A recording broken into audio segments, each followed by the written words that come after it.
بسم اللہ الرحمن الرحیم۔ السلام علیکم، آپ دیکھ رہے ہیں الف نیوز اور میں ہوں آپ کے ساتھ ماجد علی۔ شامل کرتے ہیں آج کی ون لائن ہیڈ لائن۔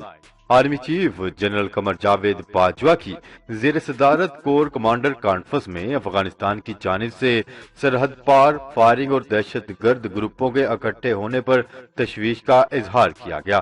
فوج کے شعبہ تعلقات عامہ SPR کی جانب سے جاری پریس ریلیز کے مطابق کور کمانڈر کانفرنس میں پاک افغان امن عمل کا جائزہ لیا گیا اور علاقائی امن اور استحکام کے لیے پاکستان کی حمایت کا اعادہ کیا گیا۔ ISPR کے مطابق کور کمانڈر نے امید ظاہر کی ہے کہ افغانستان کی سرزمین پاکستان کے خلاف استعمال نہیں ہوگی۔ پاکستان نے سرحد کی حفاظت کے لیے مؤثر اقدامات کیے ہیں اور افغانستان سے بھی ایسے ہی اقدامات کی توقع ہے تاکہ امن تباہ کرنے والوں کو کوئی جگہ نہ مل سکے۔ حماس نے سیز فائر کی خلاف ورزی کی تو زیادہ طاقت سے حملہ کریں گے، اسرائیلی وزیر اعظم نے بڑی دھمکی دے دی۔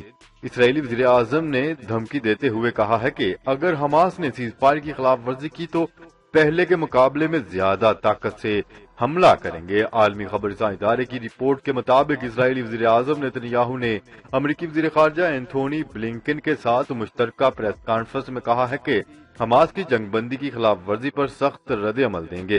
وزیر اعظم نتن یاہو نے مزید کہا ہے کہ اسرائیل کے حق دفاع کی حمایت کرنے پر امریکہ کا شکریہ ادا کرتے ہیں اور مستقبل میں بھی دونوں ممالک مل کر کام کرتے رہیں گے۔ امریکہ کو فضائی زمینی حدود کی اجازت کے بارے میں کوئی نیا معاہدہ نہیں ہوا۔ پاکستان دفتر خارجہ نے اپنی ایک پریس ریلیز میں واضح کیا ہے کہ پاکستان کو فضائی یا زمینی حدود کے استعمال کی اجازت سے متعلق بحث قیاس آرائیوں اور غیر ذمہ داری کے سوا کچھ نہیں ہے۔ امریکی وزارت دفاع پینٹاگون کے ایک حالیہ بیان کے مطابق پاکستانی میڈیا میں شائع ہونے والی رپورٹوں میں یہ تاثر دیا گیا ہے کہ پاکستان نے امریکی فوج کو اپنی فضائی حدود کے استعمال اور زمینی رسائی فراہم کرنے کی اجازت دے دی ہے۔ افغانستان سے نیٹو فوج کا انخلاء چند ماہ میں مکمل ہو جائے گا، نیٹو چیف کا بڑا پیغام۔ افغانستان سے نیٹو افواج کا انخلاء پروگرام کے مطابق جاری ہے۔ نیٹو سیکرٹری جنرل اسٹولنبرگ کے مطابق افغانستان سے انخلاء چند ماہ میں مکمل ہو جائے گا۔ برسلز میں اسٹونیا کے وزیر اعظم سے ملاقات میں نیٹو سیکرٹری جنرل نے گفتگو کرتے ہوئے کہا ہے کہ اسٹونیا کے 100 فوجی نیٹو کے مختلف مشن میں حصہ لے رہے ہیں۔ انہوں نے کہا ہے کہ انخلاء کے بعد بھی افغانستان کی مالی اور تکنیکی مدد جاری رکھیں گے۔ PTA نے 19 کمپنیوں کو موبائل فونز بنانے کی اجازت دے دی۔ پاکستان ٹیلی کمیونیکیشن اتھارٹی نے 19 کمپنیوں کو موبائل فونز بنانے کی اجازت دے دی۔ اس حوالے سے PTA سے موصول ہونے والی تفصیلات کے مطابق کمپنیوں کو 3G اور 4G کی تیاری کے لیے ڈیوائس بنانے کی اجازت ہوگی۔ اگلے 10 سال کے لیے مینوفیکچررز اپنے برانڈ بھی تشکیل دے سکیں گے، جبکہ مینوفیکچررز کے ذریعے تیار کردہ موبائل ڈیوائسز مسابقتی مارکیٹوں میں برآمد بھی کی جا سکتی ہیں۔ برطانوی وزیر اعظم نے اسلام مخالف ریمارکس پر معافی مانگ لی۔ برطانوی وزیر اعظم بورس جانسن نے اسلام اور حجاب سے متعلق اپنے بیان پر غیر مشروط معافی مانگ لی۔ عالمی خبررساں ادارے کی رپورٹ کے مطابق برطانیہ میں حکمران جماعت کنزرویٹو پارٹی کی اسلاموفوبیا، اقلیتوں اور نسلی امتیاز سے متعلق انکوائری رپورٹ جاری کر دی گئی۔ اس رپورٹ کے لیے وزیر اعظم بورس جانسن کا بھی انٹرویو لیا گیا تھا۔ بورس جانسن نے پارٹی کی انکوائری کمیٹی کے سامنے پیش ہو کر اپنے کالم میں برقع پہنے مسلم خواتین کو ڈاکو اور لیٹر بکس کہنے سے متعلق سوال کے جواب میں باضابطہ طور پر معافی مانگتے ہوئے کہا ہے کہ مسلم خواتین کو وہ لباس پہننے کا پورا حق حاصل ہے جسے وہ پسند کرتی ہیں۔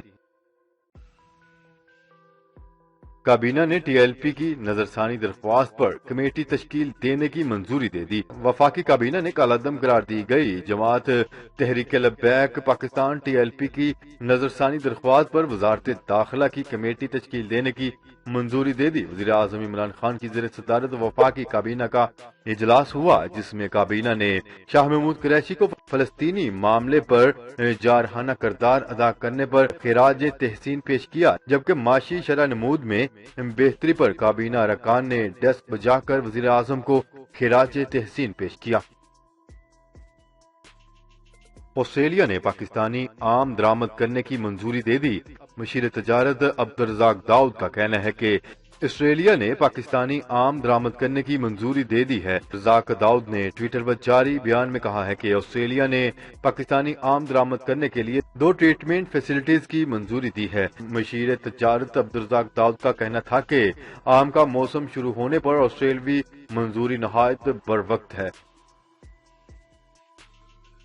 مرغی کا گوشت افغان برآمد کرنے پر پابندی عائد۔ پشاور ہائی کورٹ نے مرغی اور گوشت افغانستان ایکسپورٹ کرنے پر پابندی عائد کر دی۔ ہائی کورٹ میں پولٹری کی قیمتوں میں اضافے سے متعلق کیس کی سماعت ہوئی۔ عدالت نے تمام اضلاع کے ڈپٹی کمشنروں کو اس حوالے سے ضروری اقدامات اٹھانے کی ہدایت کر دی۔ چیف جسٹس قیصر ارشد خان نے ریمارکس دیے کہ آپ لوگ مل بیٹھ کر اس کا کوئی حل نکالیں اور جو پولٹری فارم ہیں اس کی بہتری کے لیے اقدامات کریں۔ جمعرات کو سورج دوپہر کے وقت 12:18 پر خانہ کعبہ کے عین اوپر ہوگا۔ یہ اس سال کا پہلا واقعہ ہوگا۔ سعودی خبر رساں ایجنسی SPA کے مطابق فلکیاتی انجمن سربراہ کا کہنا ہے کہ سورج خانہ کعبہ کے عین اوپر ہونے کا واقعہ اس لیے رونما ہوتا ہے کیونکہ خانہ کعبہ خط استوار اور مدار السرطان کے درمیان واقع ہے۔ بتایا جا رہا ہے کہ سورج جس وقت خانہ کعبہ کے اوپر نظر آتا ہے وہ اپنی انتہائی بلندی پر تقریباً 90 درجے پر ہوتا ہے۔ یہ وہ لمحہ ہوتا ہے جب خانہ کعبہ کا سایہ ختم ہو جاتا ہے۔ امریکہ میں فوجی طیارہ گر کر تباہ، پائلٹ ہلاک۔ امریکہ کی مغربی ریاست نیویڈا میں لاس ویگاس کے نزدیک ایک فوجی طیارہ گر کر تباہ ہونے کے باعث ایک پائلٹ ہلاک ہو گیا۔ امریکی حکام نے ایک بیان میں کہا ہے کہ ہوائی اڈے سے اڑان بھرنے والا ایک ہوائی جہاز مقامی وقت کے مطابق دوپہر 2:30 پر بیس کے جنوبی کنارے کے باہر گر کر تباہ ہو گیا۔ بیان کے مطابق یہ طیارہ فلوریڈا سے تعلق رکھنے والی ایک کمپنی ڈریگن کی زیر ملکیت اور زیر استعمال تھا۔ فیس بک کو فلسطین کی آواز دبانا مہنگا پڑ گیا۔ سماجی رابطوں کی ویب سائٹ فیس بک کی ریٹنگ گرنے کے بعد لاکھوں صارفین نے ایپل کے ایپ سٹور پر فیس بک کو 1 سٹار ریویو دے دیا۔ ویب سائٹ فیس بک نے 1 سٹار ریویو کو بڑا مسئلہ قرار دیتے ہوئے ایپل سے ایپ سٹور سے منفی ریویو کو ڈیلیٹ کرنے کا مطالبہ کر دیا۔ ایپل نے فیس بک کے اس مطالبے کو ماننے سے انکار کر دیا۔ وزیر تعلیم پنجاب کا 7 جون سے لاہور سمیت دیگر اضلاع میں اسکول کھولنے کا اعلان۔ سماجی رابطوں کی ویب سائٹ ٹویٹر سے جاری اپنے پیغام میں انہوں نے کہا ہے کہ تعلیمی ادارے کھولنے سے متعلق NCOC میں مشاورت ہوئی۔ ان کا کہنا تھا کہ پنجاب کے 20 اضلاع میں 50% حاضری کی پالیسی پر عمل درآمد ہوگا۔ انہوں نے ہدایت کی کہ تعلیمی اداروں میں کورونا SOPs پر عمل درآمد کروایا جائے۔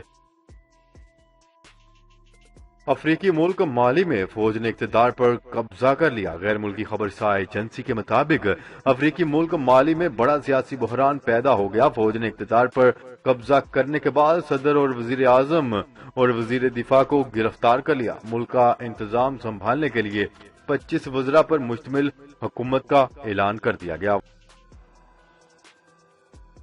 آسٹریلیا کا کابل میں اپنا سفارت خانہ بند کرنے کا فیصلہ۔ آسٹریلیا نے کابل میں اپنا سفارت خانہ بند کرنے کا فیصلہ کر لیا۔ آسٹریلوی وزیر اعظم کا کہنا تھا کہ افغانستان سے غیر ملکی افواج کے انخلاء کے بعد حالات غیر یقینی کا شکار ہوں گے۔ وزیر اعظم نے اپنے بیان میں مزید کہا ہے کہ آسٹریلوی سفارت خانے کے سفارتی مشن کی سیکیورٹی یقینی نہیں ہوگی۔ آسٹریلیا فوجی نکالنے کے ساتھ سفارت خانہ بند کر دے گا۔ انہوں نے کہا ہے کہ سفارت خانہ بند کرنے کا فیصلہ عارضی ہے۔ مستقبل میں حالات ٹھیک ہونے پر سفارت خانہ دوبارہ کھولیں گے۔ بھارتی جوڑے کی فضا میں شادی۔ زمین پر شادی کی پابندی لگی تو بھارتی جوڑے نے پرائیویٹ جیٹ میں فضا کے اندر شادی کی تقریب رچا لی۔ بھارت میں کرونا وائرس کی وجہ سے پیدا ہونے والی بدترین صورتحال کی وجہ سے شادیوں اور دیگر تقریبات پر پابندی عائد ہے۔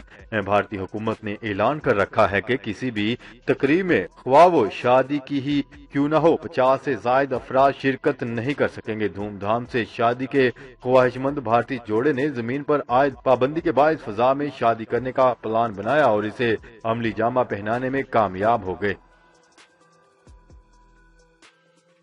کرپٹو کرنسی کی مائننگ کرنے والے اداروں کا چین میں کاروبار بند کرنے کا اعلان۔